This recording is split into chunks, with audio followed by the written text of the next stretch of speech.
All right, good morning. It is September 8th, 2023, and we've just gone through probably the roughest part of the summer, or the end of the summer, I guess, for most of us. I know Cleveland saw some of the warmest temperatures it's seen all year, but fortunately, the extremes were not long-lived. Online today, we got Dr. Shetlar Carr, Dr. Dave Shetlar. As you can tell, with classes returning, the turf team has gotten stretched, and so everybody's caught with some other conflicts. This is also the last of the weekly talks, and so if there's questions, please feel free to send them in, but our responses will either be directly via email, or if we discuss them, it will be in 2 weeks' time. We will continue with the bi-weekly effort until the end of October, or unless woolly mammoths and 10 foot of snow arrive before that. First up, Dr. Carr. All right. So yeah, I know for one, I'm looking forward to the cool down that's coming. It's been kind of tough the last couple of weeks. I don't think we've had any rainfall in Columbus for a little over 2 weeks. So we're starting to see a little bit of drought stress conditions right now in non-irrigated turf. I know a lot of people are itching to get out and put seed down or put fertilizer down. Be careful with those quick release fertilizer sources this time of year. Not necessarily this time of year, but right now with limited amount of rainfall. In terms of seeding, if you're putting seed out, we talked about irrigation last week in Turf Team Times, and I just put out a blog post on our website about irrigation during establishment. Those are some good recommendations for irrigation during that time. We just have to make sure these seeds don't dry out. Man, I have a frog in my throat. I don't know what's going on today. This is bad for radio. Anyway, so something else that we're focusing on this time of year is cultivation. A lot of golf course superintendents are aerifying greens and fairways and tees. A lot of lawn care companies are going out and doing aerification and overseeding. So, with aerification, and we also get some dethatching that a lot of homeowners want to do this time of year. Sometimes there's misconceptions on what we're actually accomplishing with either cultivation or vertical mowing or dethatching. So with vertical mowing or dethatching, we're trying to limit the amount of, or reduce the amount of thatch that's in our soil. So we get a lot of puffy turf in areas, we get scalped areas. That's a good reason to be vertical mowing or dethatching. Now, vertical mowing doesn't impact the, oh, my camera just went weird. Vertical mowing or dethatching doesn't increase the amount of airfield pore space in the soil per se. So that's where you need to do some type of cultivation where you're physically removing soil from the soil in order to increase that airfield space. That's going to help with water movement as well. Aerification doesn't necessarily help improve thatch reduction, and vertical mowing is not going to help improve drainage per se, unless there's a really thick thatch layer there that water's not moving through that thatch layer. In terms of depth of thatch control, of dethatching, maybe pull out a little core of your soil, figure out how deep that thatch is, and go to that depth. It's kind of as easy as that. But you want to do that with some cool temperatures. I think we're getting into that time. Maybe have a little nitrogen fertility in the tank there, so this can recover, but not excessive nitrogen fertility, because we don't want to create more of a problem that we're trying to alleviate through these cultural practices. So that's all I have. I'm looking forward to the cooler weather again. I moved up to Ohio to avoid the heat. Come on, Dr. Carr.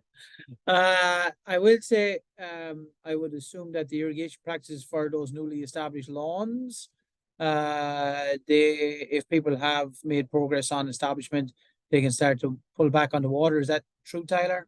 Yeah, so once you start seeing that seedling emerge and you start seeing the leaves have some length to them.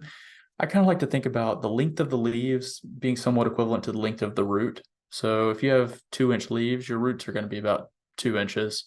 And so then you can start backing off irrigation frequency, and so the water's being taken up by the roots. So 4 times per day during establishment, sometime at a minimum, you can get down to 2 times a day, hopefully down to 1 time per day by the time you're mowing, and then you can really start backing irrigation off.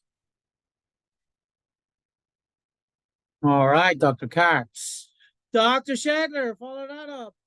Well, I'm seeing kind of the same thing, and we're in the end of the summer. We've had this, at least here in Central Ohio, the very prolonged dry period, and I'm getting several samples every week with both from the lawn care and from the golf course, and they're seeing what I call secondary pests in these, and one of them is a little white earthworm called an anitrechid, and basically these are they're generally about an inch to maybe an inch and a half long, white.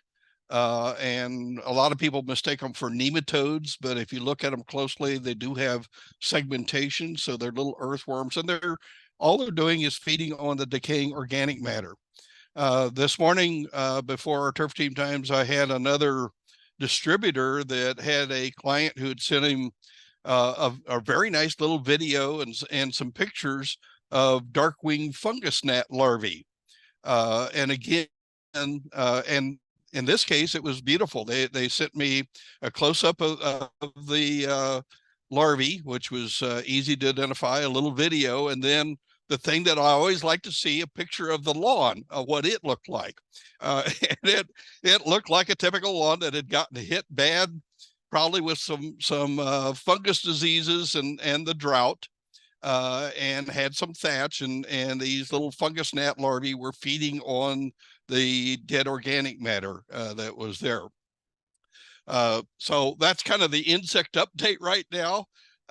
We're still waiting for the grubs to really demonstrate how many are there. I think we'll be a little bit surprised with this cooler weather, and if we get some rain, they will reach the third instar, the ones that I call the big fat and sassy land shrimp size. And that's when the skunks, the raccoons, and the possums will start digging and demonstrating where the grub damage is. Probably now's the time to prepare for that. We still do have Dilox. Dilox is our primary material for rescue of grubs. It has significant contact toxicity as well as stomach toxicity.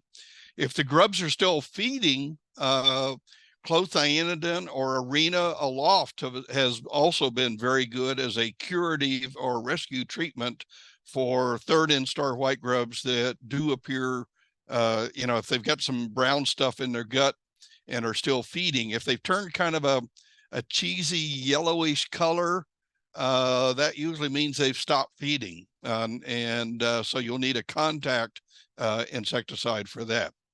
Last, I did get a question. I had a golf course superintendent that had sent me some pictures that, and it appeared that he had localized dry spot. And I said, get out the Dawn dishwashing detergent and mix some of that up and try to get those areas that during this drought completely dried out. And if there was some fungus in there, that becomes hydrophobic and the water won't go in there. And so you'll need a wetting agent. Of course, he came back and says, well, are there any other detergents that work other than Dawn? And I said, absolutely, yes. We had done a study some years ago for flushing insects. What we find out is that if you use Palmolive or Ajax, they bring the insects up, but they also kill the turf. So you've got to be careful which detergent that you use. But Dawn Ultra, Joy dishwashing detergent, and Ivory Clear are the 3 dishwashing detergents that we tested that even up to like 4 times the recommended amount for bringing up insects didn't cause any phytotoxicity to the turf grass. So be careful. If you do want to use one of the ball washing soaps and things like that, I would suggest you test it in a small area first to make sure. And you'll see typically within 2 days after you've used that detergent, if the turf starts to turn yellow, you don't want to use that one.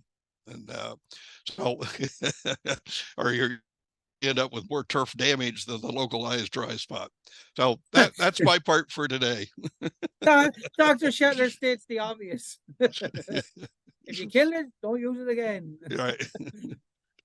Just from a disease standpoint, for us up in Worcester, and I was on a couple of sites locally, dollar spot certainly has kicked up, and fall dollar spot can be quite damaging. What we've traditionally seen is that it'll pit and take turf plants all the way down, and that damage can be seen all the way through until next spring. So ideally, you're going to get that under control before problems really start to develop.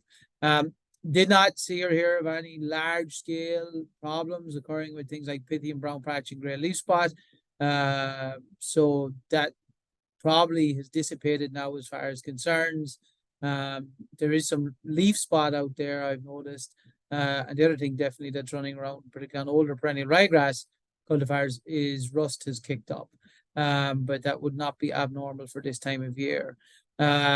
As far as the rest of it goes, the OSFMA Field Day is in Canton at the Hall of Fame on Tuesday. We have the OTF Scholarship outing on October 2nd, and the ATI Scholarship is on October 9th up in Fairlawn. So feel free to get involved. If you're able to get out and meet with us, we'd love to see you. With that in mind, we will be back with probably a larger group in 2 weeks' time. Remember, access to the various things. BuckeyeTurf@osu.edu is the website, and you can email us at that same handle. OSU Turf on X, nicely done, Dr. Carr, with the modification.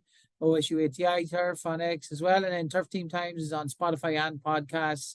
And we got an email this morning to tell us we're in the top 3 scientific releases in the state. I'd have my skepticism on the legitimacy of that email, but regardless, we're obviously happy. Hey, it said we're number 1. Let's not get misconstrued. I even searched for it on Google and it came up. So, but yeah, I'm also skeptical. Skeptical. Yeah. Let's go with skeptical on that one, Dr. Carr. All right, thank you, folks. We'll talk to you all soon.